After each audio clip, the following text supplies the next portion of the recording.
time. Money, push on the hand. Legacy, family, legacy, family, legacy, family, set it up, candy. Man at the mountain like Randy. The chopper go out to the Randy. Kill your family, you kill it for the family.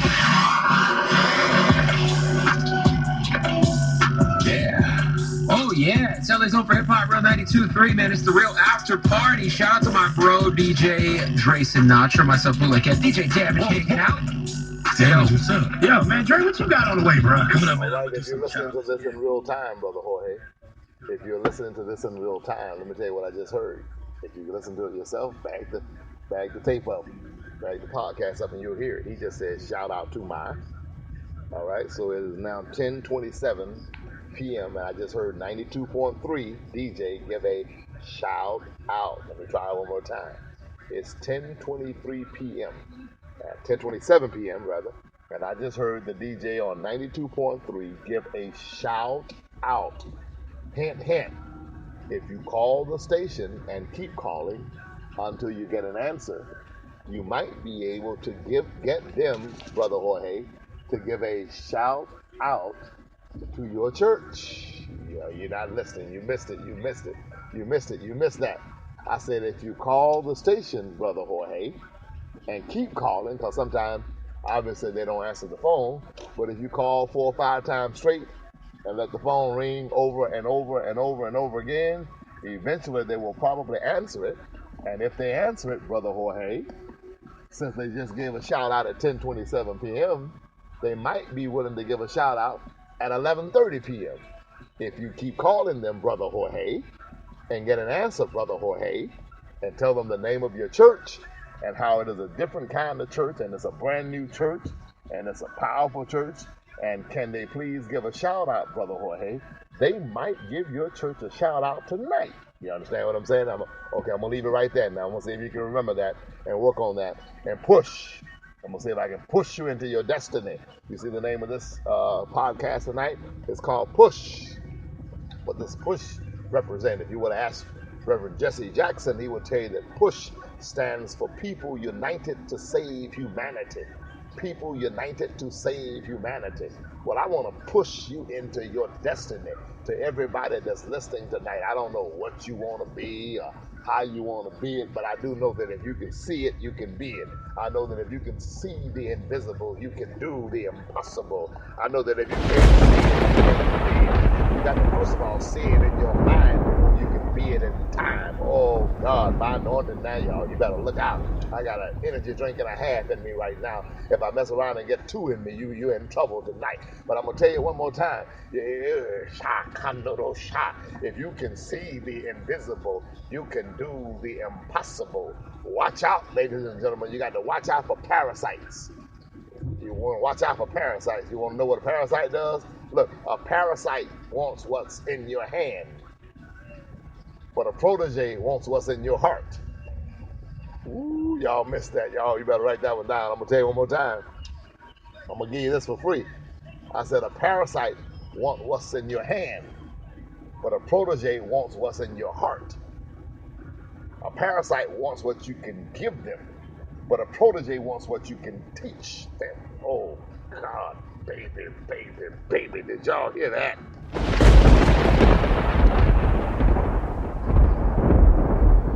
A parasite wants what's in your hand. A protege wants what's in your heart. A parasite wants what you can give them. A protege wants what you can teach them. Because if you can tell them what's in your heart and teach them what you do, then they can turn around and do it too. I want to know tonight, are you a parasite or a protege? That's all I want to know. Are you a parasite or are you a protege? What are you tonight? That's my question to you. What are you? Who are you? And what has God? What's wrong with you, baby? You better get your butt up. Get up, get up. I'm talking to all y'all right now, including my chief armor bearer. Do you understand what we're doing? We're spending our lives together. And as it relates to Yes We Can Worship Center, that's not another church in this city like Yes We Can. We're building a church together. And in order to build this church together, we got to be creative and innovative. We got to figure out some ways to get some folk who have never been in church before in church again. We got to get some folk who haven't been to church in 20 years, who call themselves mad with the Lord, who don't even go to church no more. All they do is hang out on the corner, smoke dope and joke. We got to get those. Those are the ones. We got to get gangbangers, baby, to come to church. Because what I like about gangbangers is this. I don't like what they do, but I like how they do it. I'm going to say it again. I don't like what they do, but I like how they do it. That's what I respect so much about the Wrecking Crew and Chief Apostle's people. The reason his people are so loyal to him is because most of them are ex-gangbangers. And gangbangers are loyal. They are loyal to the call. They are loyal to a fault. They'll stick with their leader. They're looking to be led, if you want to know the truth. They're looking to be led. They're looking for orders. Can you give me some orders? What do you want me to do next? Where do you want me to go next? Who do you want me to hit? Yeah. How do you want me to hit them? And so what we need is some gangbangers. We need some thugs. Get them in church and get them saved and preach Jesus to them. And once we preach Jesus to them and reach them and change them and deliver them and get them saved and get them changed, they'll be loyal to the game. They'll show up and show out. We can depend on them. We can count on them. We can lean on them. We can tell them we're going to have a meeting tomorrow night at 9 and they'll show up on time. And what I'm trying to tell you is I need some gangbangers. I need some thugs up in the house. I need some folk that love God. Well, they ain't been to church in a while. I need some folk. We got to figure out how to get them, Jorge. We got to figure out how to get them. Look, we can get these guys. We can get them. We did it week before last. We had them sitting up in the house. We have them sitting up in there. Whatever it takes, baby. You got to give them a few dollars, get them in.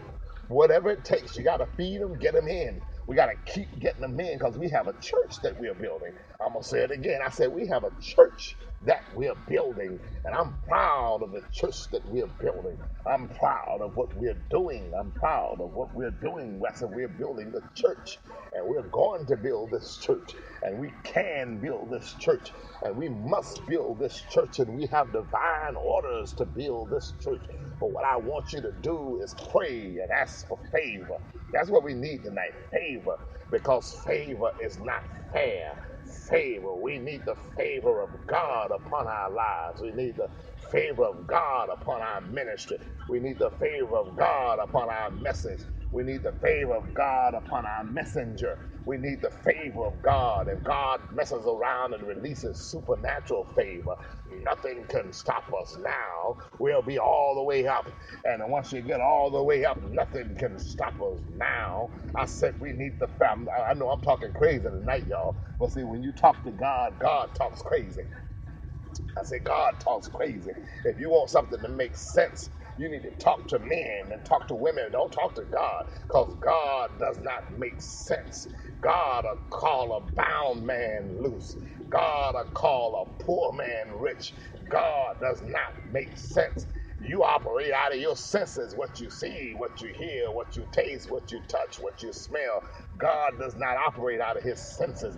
God is a spirit, and they that worship him must worship him in spirit and in truth. And so if you want to talk to God, when you talk to God, he ain't going to make no sense. And so God told me he's going to take my little storefront church and make a mega church out of it. And he said, oh, shaka. Somebody look at how you going to make a mega church out of that. Yeah, we're going to make a mega church out of that. That is exactly what we're going to do. We're going to make a mega church. Watch how I do this right here, y'all. I'm crazy. That's what I do. I'm crazy. Watch it. Hey, one question. When's the last time you went to church? Been a while, right? Been a while. Okay, no, because we're building a brand new church right now. All right? I'll tell you the name of it. You're going to like the name of it. Guess the name of it is. Yes, we can. So you made this big ass U-turn. To ask me when last time I've been to church. And to give you my card. You don't think you work for U-turn? Come on, brother. You're a soldier. I'm thinking maybe God had something to do with it. Sure. Whew, he had to have something to do with it. He had to have something to do with it. Because I was trying to keep going. I didn't even, So let me ask you this. What's your name? Darren. Look, we have. It's called Yes We Can. It's brand new. We have service every Friday night at 7 o'clock. You got my card and my number. Give me your number. I'll call you. You want to call me? Huh? Buy me a beer. Come on, you asked the preacher to buy you a beer. Come on now. It don't matter what you do it for, it come from the heart. Buying you a beer ain't going to come from my heart. That Come to the church Friday night and I'll give you some money. Y'all heard that right? Say it's all, you know, you're dealing with hustlers, so it's live. Hey, you see what I'm saying? I'm not gonna buy him no beer though. That's what I'm not gonna do. No. Number one, especially not on a live podcast. Okay, that's number one. He kept the card though, and he walked away. And you heard what he said. He figured God might have had something to do with me turn around. See, he's struggling. People are struggling. Number one, he came off right. He said, I figured God has something. I made a U-turn just to talk to him as a brother. He said, I figured God might have had something to do. He did. But then the devil kicked in. See, just like there's light, there's darkness. I've been teaching my chief armor bearer that. Just like there's light, there's darkness. Like there's a God, there's a devil. And so the devil had to get his part in. So the guy said, now, and I got to confess that he's standing right in front of a liquor store. So it's not very odd that he would ask me to buy him a beer in front of a liquor store. But if the devil had prevailed, he'd have threw my card away or tore it up or whatever. He didn't. I saw him put it in his wallet as he walked away. See, we got to keep planting these seeds, Jorge. Planting these seeds.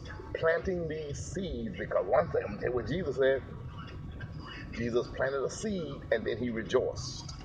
He didn't wait on the harvest, he rejoiced. Here's why he rejoiced, because he knew the laws of agricultural prosperity. And the laws of agriculture say that if you plant a seed, there will be a harvest. You cannot plant a seed without a harvest coming. Now, the harvest doesn't come tomorrow, though. The harvest takes a while. And so, where you and I are right now, Jorge, it's going to take a while to get the harvest. But we got to keep planting these seeds, planting them and planting them and planting them and planting them. And what would happen if that brother showed up, not even this Friday, Jorge, since I know you're listening, what would happen if a month from now that brother showed up in the church and said, you know what, I was thinking about suicide, and you came and gave me that card, and now I'm here tonight to tell you, well, what would happen? What would happen? We got to plant these seeds and witness to people and keep the line moving, baby. I ain't got no time to stop. I'm moving forward right now. I'm moving into a place. I usually stop my podcast when I go into the store. I'm going into the liquor store. Keep it real, baby. Live podcast. I'm going into the liquor store. This liquor store is called Jerry's. And somebody probably has, you know how people gossip and talk mess. Probably, I haven't seen him at the liquor store before. You have. If you come to Jerry's, this is the way I come to get my orange juice. There's a certain kind of orange juice I like, and they have it. And I come here and get it all the time. I sure do. And I'm going in right now. But the thing, that's why you have to watch gossip boxes and people who talk all kind of mess, because a lot of times they don't know what they're talking about. And so they can tell you, I see you, Reverend Manning, coming out the liquor store. Sure did, child. And guess what? They would not be lying. But if they told you I was there buying liquor, they'd be lying. I'm here right now in the liquor store. Brother Jorge, Brother Michael, Brother David, Carlos, Chuco, Cholo, you know. Big bro, I'm in the liquor store. Got the preacher man up in the liquor house. Thank you, Jesus. Buying what I want to buy. I'm grown. First and foremost, if I wanted a drink, I'd buy one. Bible said don't be consumed with excessive drink. But I don't want no liquor. I want this orange juice right here. See what the name of it. I ain't going to give no shout out, because I give a shout out for free. These people, the orange juice owners ain't going to give me no shout out. They ain't going to help the church none. You understand what I'm saying? So I'm not going to give them no shout out, but I got it. The orange juice that I like. And that's what I came for. But that's my point that I'm making. And I'm just all over the place tonight. But the point I'm trying to make is gossip. And how you can't listen to it and you can't believe it. And as I teach my chief armor bearer, cut them off before they even say it. If you find out they got something negative to say about your leader, about your pastor, about your ride or die, you just, man, I don't even want to hear that. Don't even want to hear it. Don't want to hear it. No, thank you. What you mean? I'm just want to tell you he ain't no, thank you. Just let them know you don't want to hear it. Because a lot of times they don't know what they're talking about. Because I'm telling you, this is where I am at this moment. And what I'm buying is OJ. And if you saw me coming out of here and you thought I was buying something else, and you'll be gossiping all over town about seeing me coming out of the liquor store when I came out with 2 orange juices in my hand. It's crazy, crazy, crazy. Be careful what you listen to.